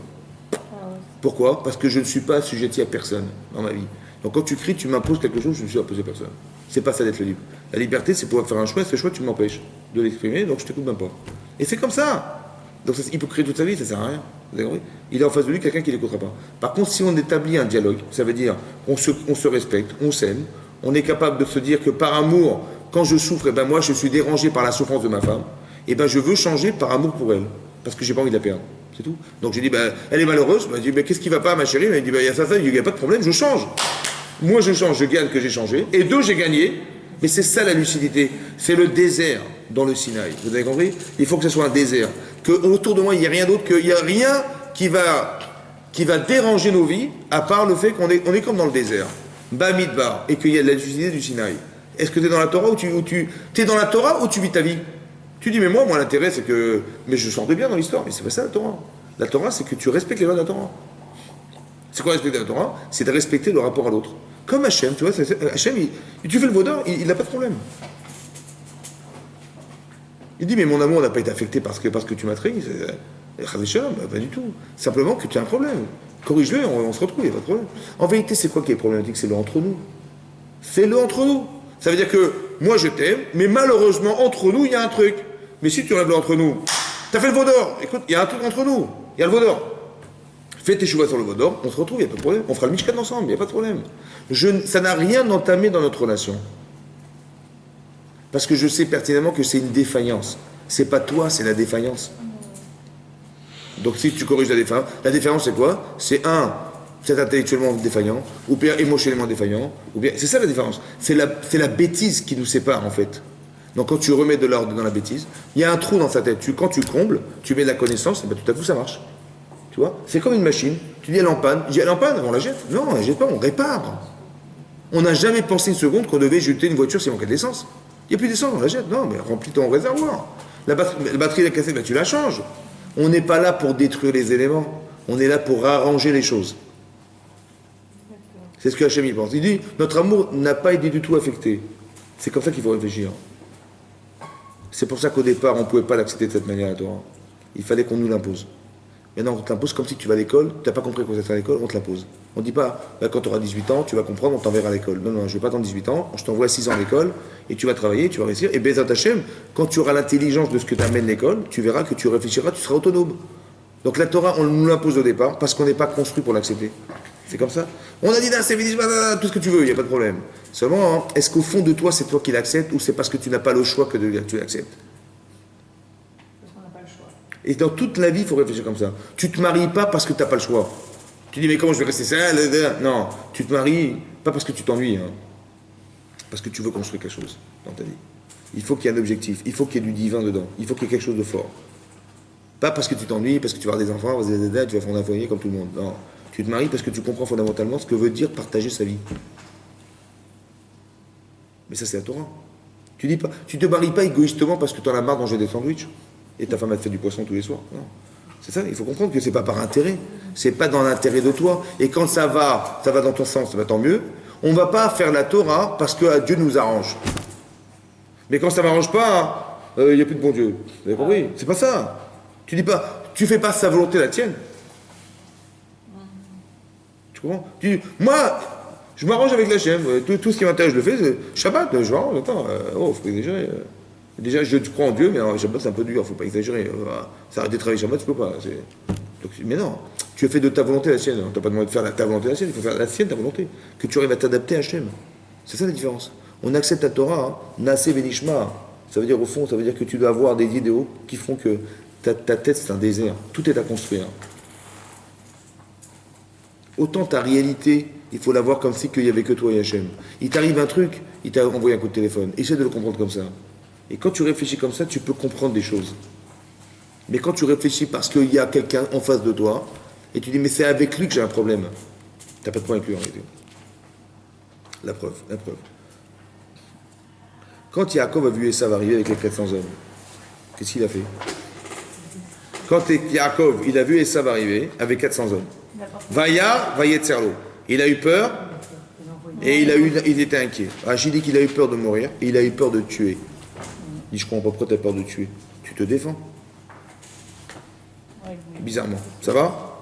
Qu'est-ce qu'il a fait? Il a passé ses enfants, ses femmes et ses enfants derrière le fleuve du Havok, il les a protégés. Après, il est revenu sur la rive, et qu'est-ce qu'il a fait? Pour récupérer les... Il s'est battu contre l'ange des Saves. Il a eu un problème. Vaïvater Yaakov, Levado. Yaakov s'est retrouvé seul. Pourquoi la Torah nous dit qu'il était seul? Dans le désert. Ça veut dire quoi dans le désert? Ça veut dire que tu es seul maintenant, il n'y a rien d'autre que toi. C'est là que tu peux quand tu es occupé, tu t'occupes de ta femme, tes enfants, de travail, machin, tu t'occupes d'autre chose que de toi-même. Quand est-ce que tu t'occupes de toi? Quand tu es seul. Yaakov, il se retrouvait seul. C'est intéressant que si toute ma vie, j'arrive à comprendre qu'au final, il y a Hachem et moi, c'est un truc de malade. C'est-à-dire que je peux m'occuper de moi. Mais je ne fais jamais ça. Parce que, j'ai peur de m'occuper de moi. J'ai même peur de moi, vous savez. Pourquoi il y a des gens qui n'arrivent pas à faire autre chose que de parler, que de mettre des mains dans les poches, de s'occuper, machin. Parce que surtout, le silence, ils ne supportent pas. Pourquoi? Parce que quand c'est silence, mais je me retrouve seul, mais je ne peux pas. J'ai peur de ce que je suis, donc il faut absolument que je m'occupe et que je m'oublie, que je fasse autre chose de moi-même. Vous comprenez ou pas? Je peux avoir des mains dans mes mains, je fume, il faut que je m'occupe. Mais me dis quelque chose, parle, fais quelque chose. Parce qu'on a peur d'être seul. La Torah dit non, c'est la seule manière que tu as de te retrouver et de t'analyser et de te projeter de toi-même et de voir qui tu es. Il s'est battu contre qui? Contre l'ange des Saves. Ça va? Il a gagné. L'ange lui a dit, dorénavant tu t'appelleras Israël. Pourquoi Israël? Tu t'appelles Yaakov, dorénavant tu t'appelleras Israël. Pourquoi? Kisarita. Israël, Kisarita, car tu as lutté. Im, Elohim, avec Dieu. C'est l'épreuve que je t'ai envoyée, tu l'as gagnée, Razak. C'est quoi l'épreuve? C'est de te retrouver toi. C'était ça l'épreuve. En fait, il y a quelqu'un en toi qui ne fonctionne pas. Yaakov ne peut pas durer. Donc il dit, tu t'es battu avec Elohim, donc les Yitzhara. Anashim, les hommes, c'était Lavan et Esav. Vatochal et tu as vaincu. Elohim, et tu quoi Israël, Sarita Imelokim. Donc c'est quoi Israël finalement? Comment il a compris qu'il devait se battre contre lui-même? Et au final, qu'est-ce qui va se passer? Il va se battre contre les Sar de Esav, la partie négative de Esav qui est en lui. Et quand Esav il arrive le matin, qu'est-ce qu'il fait? Le bisou. C'est ça qu'il va faire de ou pas? Mais je comprends pas, il est venu le tuer, comment il l'embrasse. Vous savez pourquoi? Parce que Esav n'a aucun pouvoir. On est dans le désert. Le problème d'Esav, vous savez ce que c'est le problème d'Esav? C'est le miroir inversé de ce que je suis. Donc quand je me corrige, mais il se corrige. En vérité, il me haït Esav? Pas du tout. Si tu arrives à comprendre, c'est soit tu corriges Esav, soit tu te corriges et Esav ne peut rien contre toi. C'est clair. Tout ça, je l'ai compris pourquoi? Parce que quand Yaakov il voit Esav arriver, il a compris qu'Hachem lui dit t'es mort. C'est ça qu'il a compris. On est dans le désert. Donc quand il voit Esav arriver, c'est pas Esav le problème. Vous savez de quoi il a peur? Il a peur de tuer. Vous savez pourquoi? Parce qu'il a peur de tuer, de déchirer la lettre qu'Hachem lui a envoyée. Vous savez ce que c'est ça? C'est un courrier. Tu dis, ah, c'est déchirer le courrier. T'es bête ou quoi? Ça sert à rien de déchirer le courrier. Quand je tue Esav, qu'est-ce que je fais en fait? C'est comme si je refusais qu'Hachem m'envoie un courrier. Mais Esav, c'est qu'un courrier. Hein. C'est une lettre. Il dit, ouais, fais gaffe, change-toi. C'est ça qu'il le dit. Quand il envoie ça, il dit, change. Parce que ce que tu es doit mourir. C'est ça qu'il lui dit, Hachem, c'est grave. Hein. Et ça veut dire que si tu changes, tu vas vivre. Mais tu vas vivre, tu vas exister dans une autre dimension. Comme si qu'on apprenait d'ici, que la Torah voulait nous dire. Quand tu es dans un désert, qui est le tien, tu peux avoir la lucidité de voir des éléments que tu ne verras jamais dans le quotidien. Il n'y a que dans le désert où tu peux voir qu'il y a autre chose que toi. Il n'y a que ça. J'arrive pas à comprendre quelque chose. Si par exemple, on a quelqu'un en face de nous, on voudrait qu'il change, donc si nous on se change, la personne va changer. C'est possible, ouais. C'est possible ça. Mais il y a un autre message que je veux vous dire. C'est que quand vous êtes confronté à l'autre, il y a une confrontation. Il y a deux façons de réagir. Soit vous réagissez, soit vous ne réagissez pas. Et vous êtes lucide et vous comprenez exactement qu'est-ce qui est défaillant chez l'autre qui vous amène à vous énerver. Et c'est là que vous allez faire un travail psychologique sur l'autre parce que vous êtes neutre. Si vous ne réagissez pas, en vérité, la personne, comme des enfants, nous provoque. Pourquoi? Ils veulent connaître nos limites. Voilà. Mais si je suis, de toute façon, je ne réagis pas parce que je ne veux pas lui montrer qu'il a raison. Il a eu tort de croire que j'avais des limites. Mais je sais son problème. Je sais sa carence, alors je vais l'aider à changer. Par amour pour lui. Vous avez compris? Pas d'être en réaction à ce qui m'arrive et qui va me porter en préjudice parce que c'est frustrant ce qui m'arrive. Comment mon fils il a osé me faire un truc pareil? Mais il me respecte pas. Et vous avez compris quoi? Tout ça parce qu'il y a des critères. Comme si on voulait dire oublie tes critères. Par amour pour l'autre. Ne sois pas tributaire de tes critères. Comme Hachem il demande à Abraham de tuer son fils. C'est cohérent ça? Hein? Mais attends, il y a des critères. Lesquels critères? Ben, Bilcha, ton fils, Asher Avta, que tu aimes, Yitzhak. Hachem dit Kartnet Bilcha, prends ton fils, Asher Avta, que tu aimes, Yitzhak. Il a attendu combien d'années pour avoir un enfant, il a eu Abraham? 100 années, 100. Au bout de 100 ans, il a eu cet enfant par miracle. Ah, Baruch Hachem. Après qu'il s'est fait, il a éduqué pendant 37 ans. Et au bout de 137 ans, Hachem lui dit prends ton enfant et tue-le. C'est normal ça? Bon, il y a du Yetzirah ou pas? Bien sûr. D'abord, est-ce qu'on a le droit de tuer les gens? Non. Il dit, prends ton fils, tue-le. Mais marqué, dans les 10 commandements, c'est marqué le tirtsar. Il ne faut pas faire d'assassinat. Je comprends pas. Ça va? À part ça, il lui dit, prends le fils que tu aimes. Ah bon, mais c'est incohérent. Mais Dieu, comment il peut demander de tuer ce que j'aime? Vous comprenez? Tout est inversé. Il y a du Yetzirah ou pas? Qu'est-ce que tu vas essayer de faire là-dedans? Qu'est-ce que tu vas essayer de comprendre là-dedans? Qu'est-ce que tu peux comprendre là-dedans? C'est comme ça. Ne crois pas qu'Hachem, il s'est enfermé dans tes critères. Tu dis, mais c'est critères logiques. Je dis, t'as raison. Mais Dieu ne s'enferme pas forcément dans ta logique. Hachem, il est au-delà de cette logique. Parce que c'est divin. Pour accepter ça, il faut vraiment avoir une avat Hachem énorme. Sortir des critères, ça veut dire que j'ai des paramètres dans ma tête, c'est vrai, qui m'ont construit toute ma vie, super, mais ne sois jamais tributaire des paramètres que tu construis. Parce que tu peux aimer tes enfants. Et à un moment donné, il va se passer qu'il va y avoir un court-circuit entre ton fils et toi, et tu vas l'envoyer balader parce que sous prétexte qu'il n'a pas respecté les critères. Ne sois jamais, entre guillemets, respectueux des paramètres que tu crées pour créer de l'amour parce qu'un jour tu verras que tu vas tomber dans un panneau. La référence à l'autre est plus forte que les critères. C'est ça qu'il voulait dire Hachem. C'est comme un rave, une fois un rave, ouais. Il était pointu, ça avec sa femme, il dit écoute, je veux que le parterre il soit brillant tout le temps. On marche avec des patins à la maison, ça va. Il était à la guerre, il fallait que ce soit toujours brillant, tu vois. Toujours, il disait à sa femme, oui, bien sûr, mon chéri, toujours le parquet brillant, tu vois. Ok. Un jour, il y a un type, il est venu voir le rave. Un paysan, avec ses bottes, pleines de boue. Il a dit, il tape à la porte, il dit oui, je voudrais voir le rave. Le voit, il dit, voilà la boue, il dit, il va le tuer. Bon, il dit, je peux le voir? Il dit, alors le rave dit, oui, fais-le rentrer. Oh là là. Bon, il est rentré, il a mis de la boue par terre, et ça. Il dit, oui, vous avez, qu'est-ce qui se passe? Il dit, voilà, j'ai une question à vous poser. Il pose la question, il lui répond, et il s'en va. Et sa femme, elle voit ça, il n'a pas réagi. Il dit, je crois, moi, il me fait la guerre toute la journée pour que le parquet soit. Et là, il a mis de la boue partout et il n'a rien dit. Il a dit, écoute, je vais t'expliquer. Pourquoi je veux que ça soit propre? Parce que psychiquement, je veux que ça brille. Ça brille, Marianne. Je veux parce que psychologiquement, je veux que les choses soient en ordre. Je veux que les choses elles soient belles, elles soient brillantes. Parce que dans ma tête, psychiquement, je veux que ça soit bien organisé. Mais quand j'ai vu la personne arriver avec de la bouche, je l'ai vu, bien sûr que je l'ai vu. Mais je ne vais pas quand même refuser de répondre à la personne sous prétexte qu'il va me faire à ma maison. Parce que d'un côté, il y a la boue, et d'un côté, il y a lui. Alors tu choisis quoi? Je ne serai jamais tributaire de mes principes. Parce que ce principe-là, il va être contredit par le fait que je dois lui répondre. Et comme la réponse est plus importante que la boue, alors je réponds. Mais est-ce qu'on va le changer? Hein? Est-ce qu'on va le changer pour la prochaine fois pour autant? C'est-à-dire?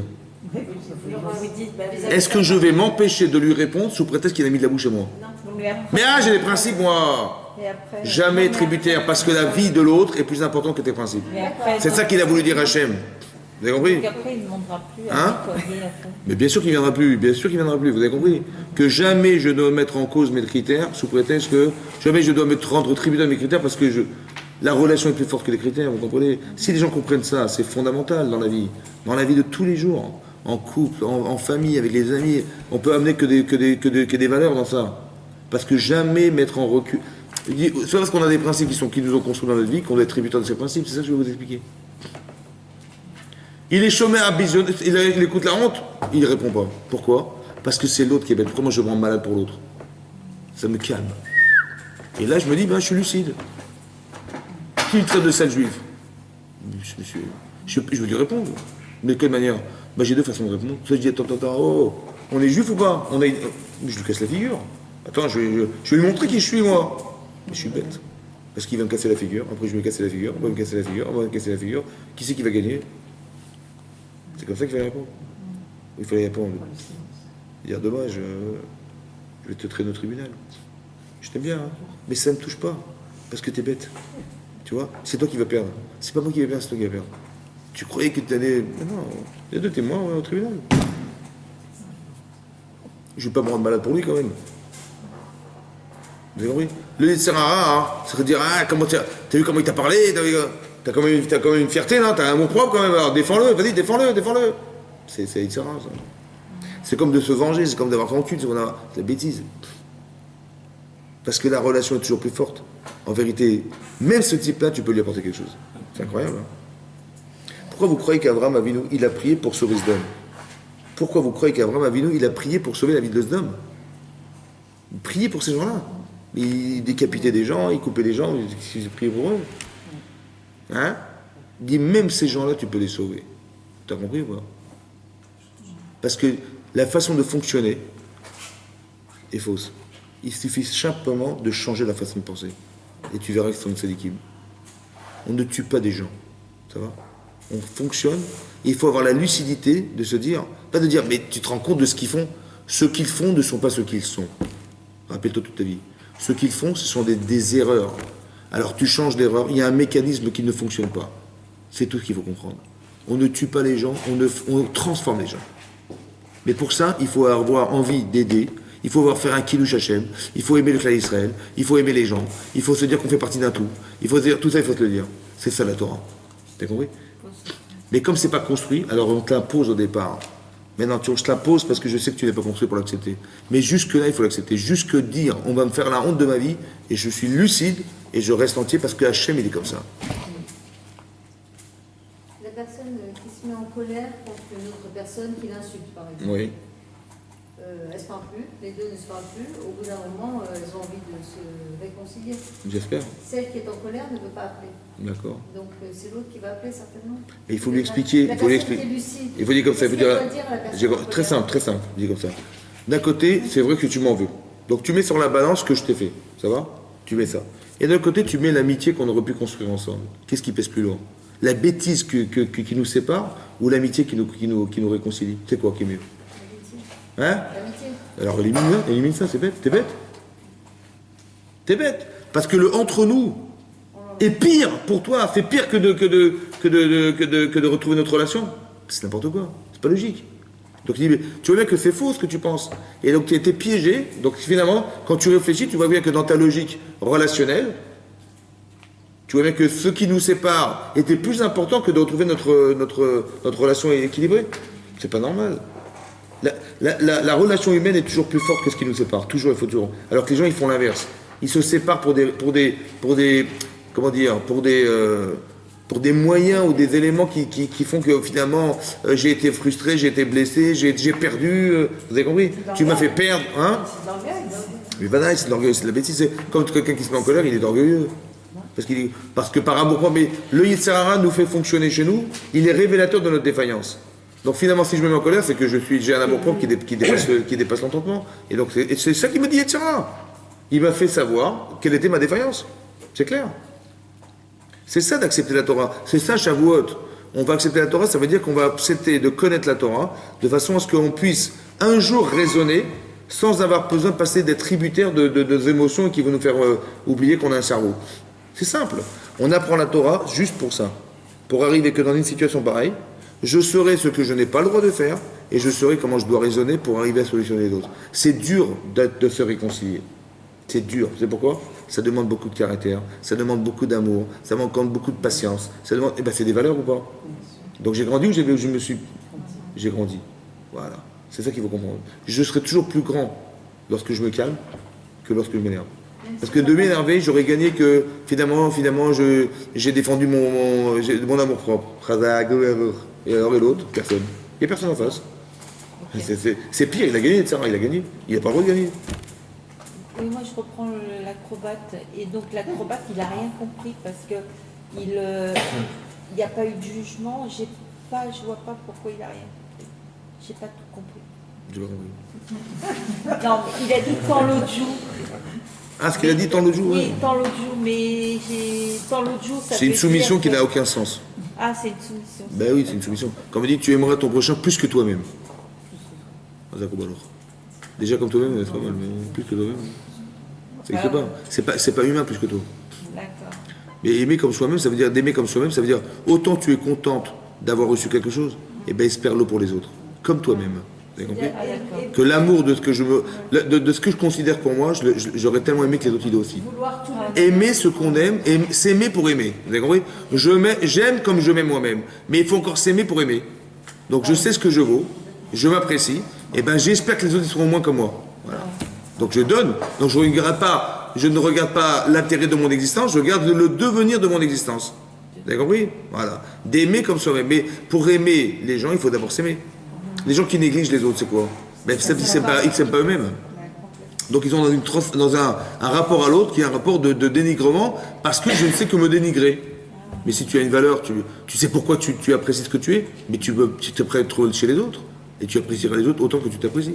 Donc si je sais trouver en moi des valeurs qui font de moi quelqu'un, et je m'apprécie tel que je suis, je m'aime tel que je suis, j'ai été chercher en moi ce qui valorise ma personne, et ben je peux exactement faire ce travail chez l'autre en disant, il est comme ça, comme ça, comme ça, c'est ça que j'apprécie, c'est ça que j'honore, c'est ça que je respecte chez la personne.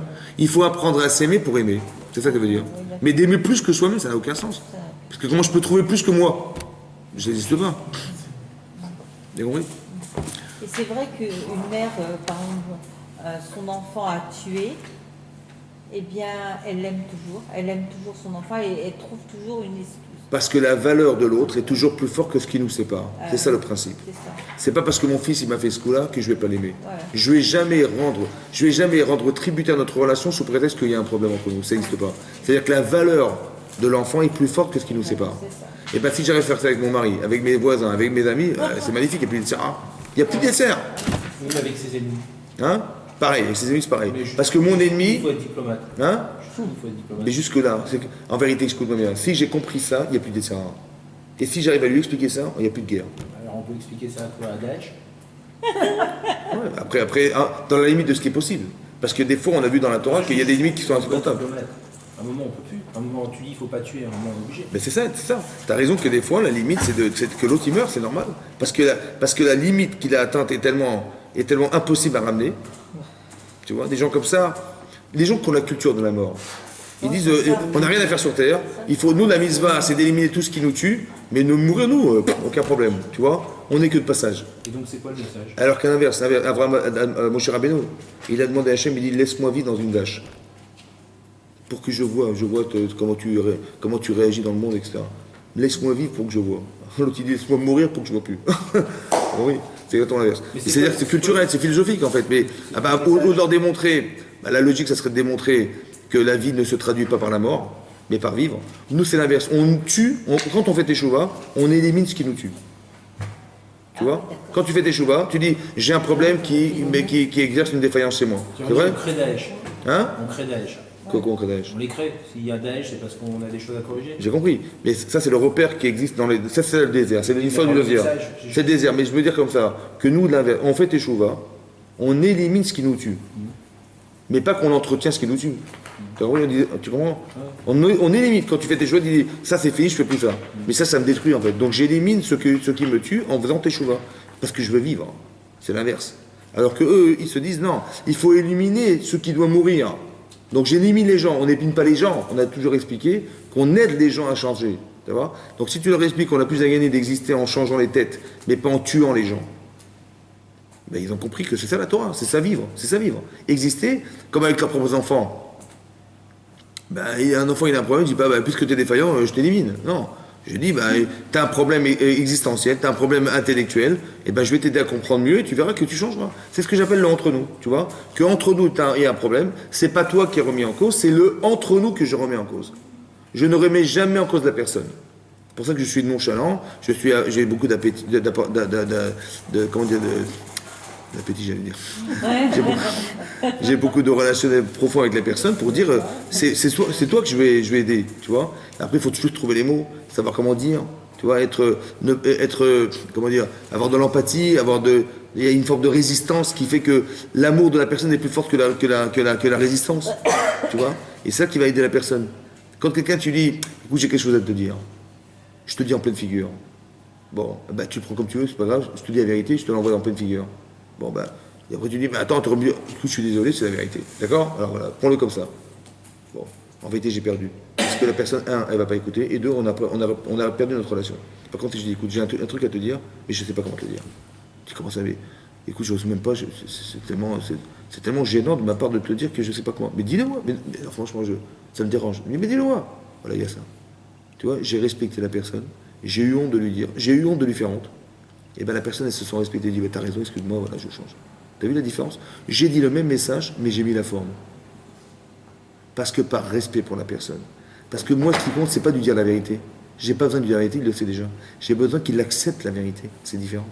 Et d'accepter la vérité, c'est la Kabbalah de la Torah. C'est que par amour que ça marche. Jamais que tu envoies des flèches à des gens, ils vont t'écouter les gens. Ça n'existe pas. Parce qu'un type qui me fout une baffe, je dis, dégage. Tu vois, je veux plus le voir. Alors que s'il m'a respecté, je le respecte. Part du principe, quand tu ne respecteras que les gens qui te respectent. Mais quelqu'un qui te gronde, tu le respecteras pas. C'est pour ça que dans l'éducation des enfants, plus je suis virulent, plus je m'éloigne de mes enfants. Je dis, mais c'est la vérité, il faut faire la vérité, avec la vérité. Tu vois que Hachem, il a mis la montée sur la tête. En vérité, quand Hachem nous sort d'Égypte, c'est une sorte de violence. Parce qu'il s'impose. Tu as compris ce que je veux dire? Et d'imposer aux autres, ça marche jamais. Jamais ça marche.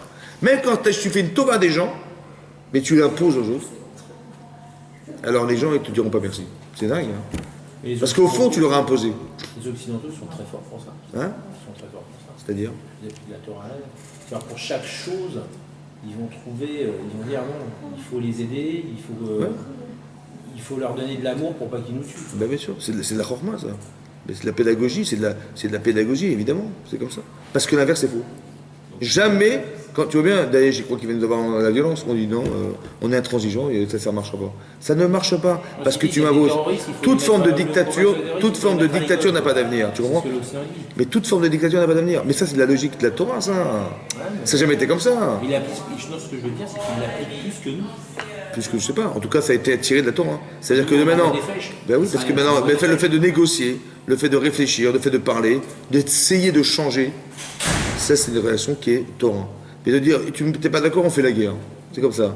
Et on verra qui gagnera, basta. La loi du plus fort. Et écoute, c'est comme ça la vie. Non, c'est pas comme ça la vie. Il vaut mieux qu'on existe tous les deux et qu'on change tous les deux que qu'un ou deux meurt. Ah, c'est bête. C'est Caïn et Abel. Le premier conflit de l'humanité, c'est ça le problème. Le premier crime de l'humanité, c'était exactement ce problème. Qu'il a tué son frère pour ne pas souffrir. Tu vois? Mais c'est pas ça, c'est pas comme ça. Si tu t'améliores, si tu t'améliores, je te pardonne, dit Hachem. Mais t'améliorer, c'est dans ta tête. Si tu changes ta façon de voir ton frère, si tu arrives à créer de la fraternité, tu tueras pas ton frère. C'est si tu changes, tu verras que tu vivras. T'as compris? Pas si tu tues ton frère, tu seras plus tranquille. Parce que ton frère, il n'a pas changé. T'es toujours. C'est aujourd'hui ton frère, demain c'est un autre. Donc t'as rien changé. Tu vas tuer encore tout le monde, toute la terre. Tu as compris? Khazak. Khazak.